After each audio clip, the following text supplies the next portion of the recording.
नमस्कार दोस्तों, स्वागत है आप सभी का एक बार फिर से। दोस्तों, वास्तु शास्त्र में मोर पंख का बहुत अधिक महत्व होता है। वास्तु शास्त्र के अनुसार मोर पंख का घर में होना बहुत शुभ होता है। यह जिस स्थान पर भी होता है वहाँ की नकारात्मक ऊर्जा को नष्ट कर देता है। शास्त्रों में मोर पंख को सुख समृद्धि का प्रतीक माना जाता है। यह अत्यंत चमत्कारिक होने के साथ ही घर के वास्तु दोषों को भी कम करने में सहायक है। लेकिन वास्तु शास्त्र में मोरपंख को घर में रखने के नियम बताए गए हैं। मोरपंख घर में रखते समय इन नियमों का पालन अवश्य करना चाहिए, तभी इसका सकारात्मक प्रभाव देखने को मिलता है। वास्तु शास्त्र में मोरपंख को रखने की सही दिशा और स्थान के बारे में बताया गया है। अगर आप अपने घर में मोरपंख को उसके निश्चित स्थान और दिशा में रखते हैं तो यह घर के अंदर की नकारात्मक ऊर्जा को खत्म कर देता है। मोरपंख घर में रखने के बहुत से फायदे हैं, लेकिन धन संपत्ति के आकर्षण के लिए इसका सबसे अधिक उपयोग किया जाता है। अगर आपके घर में पैसे की तंगी है, धन का खर्च अधिक होता है, घर में पैसा नहीं आता, तो आप अपने घर पर मोरपंख जरूर लेकर आएं और उसे सही दिशा में स्थापित करें। यह निश्चित ही आपके धन में वृद्धि करेगा। वास्तु शास्त्र में घर में कितने मोरपंख रखने चाहिए, इसका रहस्य भी बताया गया है। आइए जान लेते हैं मोरपंख से जुड़े महत्वपूर्ण वास्तु नियम। दोस्तों, सबसे पहले हम जानते हैं कि मोरपंख के धार्मिक महत्व के बारे में। हमारे प्राचीन शास्त्रों में मोरपंख को इतना महत्व क्यों दिया गया है? दोस्तों, हमारे प्राचीन पुराणों में मोरपंख को एक चमत्कारिक यंत्र माना गया है। इसका प्रयोग कई प्रकार की तांत्रिक क्रियाओं में भी किया जाता है। तंत्र साधनाओं में इसका प्रयोग करके सम्मोहन, शत्रु नाश तथा बुरी शक्तियों को नष्ट किया जाता है। इसके अलावा ज्योतिष विद्या में भी मोरपंख का प्रयोग किया जाता है। ज्योतिष शास्त्र में मोरपंख से जुड़े उपाय भी बताए गए हैं। आयुर्वेद आदि ग्रंथों में विविध व्याधियों तथा रोगों को नष्ट करने में भी मोरपंख सहायक होता है। मोरपंख घर से बुरी शक्तियों को दूर तो रखता ही है, साथ ही सर्प आदि विषैले जानवर मोरपंख के भय से घर में प्रवेश नहीं कर पाते। इसलिए वन में निवास करने वाले लोग इसे अपने घर में अपने पास रखते हैं। मोर से जुड़ी पुराणों में कई कथाएं लिखी हुई हैं। पक्षी शास्त्र में मोर से जुड़ी एक कथा का वर्णन मिलता है। प्राचीन युग में संध्या नाम का एक असुर हुआ करता था। वह बहुत ही शक्तिशाली और बड़ा तपस्वी था। गुरु शुक्राचार्य से विद्या प्राप्त करके संध्या नाम का असुर देवताओं को अपना शत्रु मानने लगा था। उसने ब्रह्मदेव और भगवान शिव से वरदान प्राप्त किया और बहुत अधिक शक्तिशाली बन गया। उसके बाद उसने स्वर्ग पर आक्रमण किया और कई देवताओं को बंदी बना लिया। लेकिन उस असुर को पराजित करने के लिए देवताओं ने एक योजना बनाई और उसके लिए उन्होंने मोर की सहायता ली। सभी देवता और नवग्रह मोर के पंखों में विराजमान हो गए, जिससे मोर बहुत अधिक शक्तिशाली बन गया और विशालकाय रूप धारण करके उसने संध्या असुर पर आक्रमण कर दिया। इस युद्ध में संध्या असुर का वध हो गया और देवताओं को उनका आधिपत्य फिर से प्राप्त हुआ। सभी देवताओं ने मोर की प्रशंसा की और उसे भी पूजनीय होने का वरदान दे दिया। तभी से मोर को बहुत ही पवित्र माना जाता है। जिस स्थान पर भी मोरपंख होता है वहां पर नौ ग्रहों का अशुभ प्रभाव नहीं पड़ता। दोस्तों, केवल ऋषि मुनि और देवता ही नहीं बल्कि भगवान श्री कृष्ण मोर की प्रशंसा करते हैं।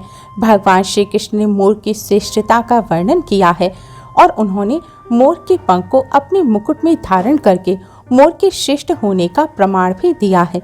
मोरपंख के बिना भगवान श्री कृष्ण कहीं पर भी नहीं जाते हैं। श्री कृष्ण कहते हैं मोर शांति और प्रेम का प्रतीक है। मोर सुख समृद्धि का भी प्रतीक है।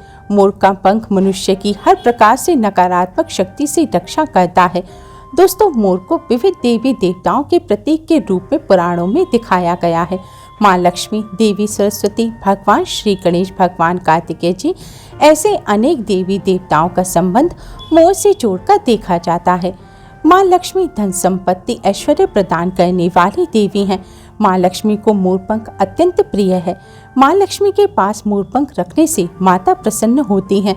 माता सरस्वती का वाहन भी मोर है, इसलिए विद्यार्थियों को अपने पास मोरपंख अवश्य रखना चाहिए। यदि आप घर में बांसुरी में मोरपंख डालकर अपने घर में रखते हैं तो इससे परिवार में सुख शांति का वातावरण निर्माण होता है। दोस्तों, हमारा घर एक मंदिर की तरह होता है। अगर इसमें रहने वाले सदस्य रोज आपस में झगड़ा करने लगे तो यह मंदिर कम युद्ध का मैदान अधिक लगने लगता है। घर में कलेश और झगड़े होने के कई कारण हो सकते हैं, लेकिन सबसे बड़ा कारण होता है घर में नकारात्मक ऊर्जा का प्रवेश करना। लेकिन हमारे घर में यह नकारात्मक ऊर्जा आखिर कहां से प्रवेश करती है और इस नकारात्मक ऊर्जा को दूर करने के लिए कौन से उपाय करने चाहिए? वास्तु शास्त्र के अनुसार प्रत्येक घर में नकारात्मक ऊर्जा फैलाने वाली चीजें मौजूद होती हैं। इन वस्तुओं के बिना हमारा घर चल नहीं पाता। इन वस्तुओं को तो हम घर से बाहर नहीं निकाल सकते, लेकिन उस नकारात्मक ऊर्जा को अवश्य बाहर निकाल सकते हैं। इसलिए हमें मोरपंख का प्रयोग करना चाहिए। आप 3 मोरपंख लें और उसे अपने घर के मुख्य द्वार के पास हवा में जोर जोर से हिलाएं।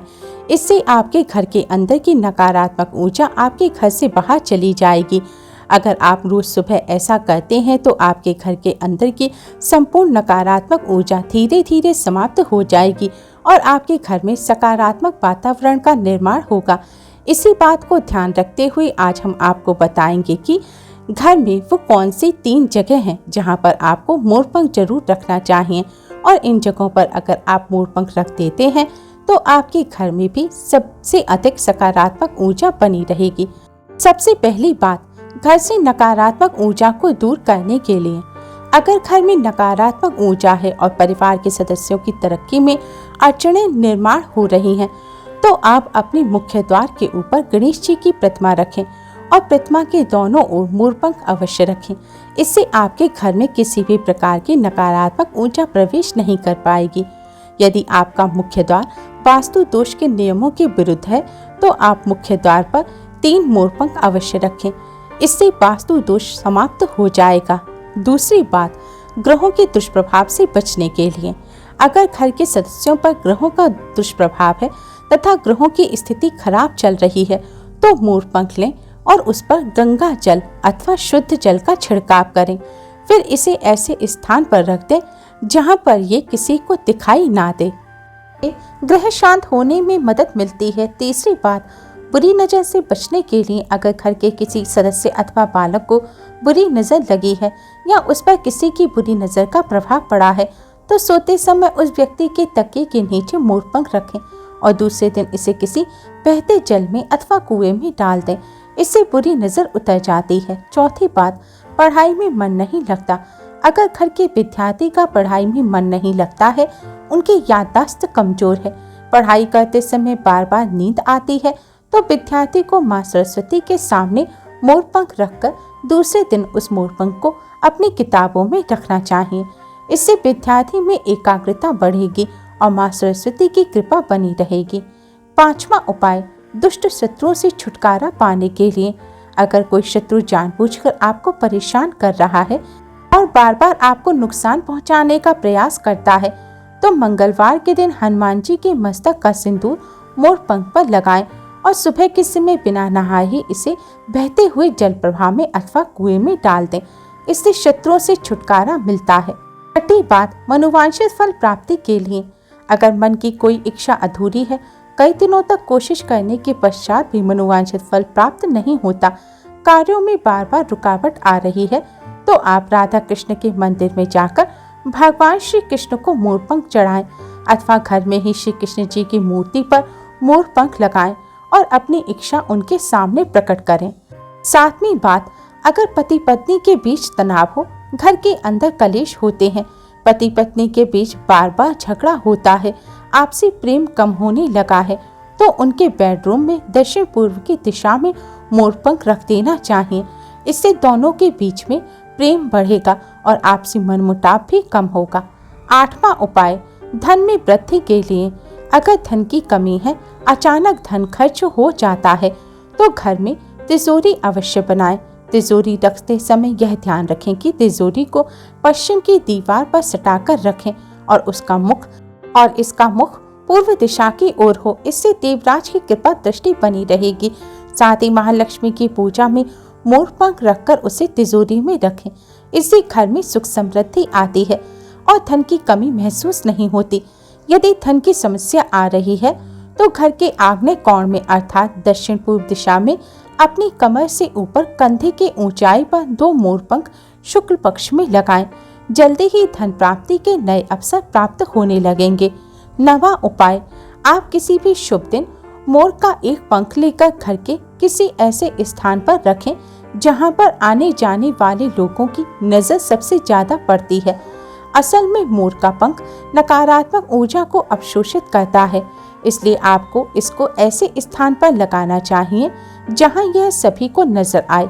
मोर के पंख का यह उपाय न सिर्फ आपको बल्कि आपके घर के सदस्यों के जीवन में भी सुख और समृद्धि जरूर लेकर आएगा। तो दोस्तों, उम्मीद है आपको यह जानकारी अच्छी लगी होगी।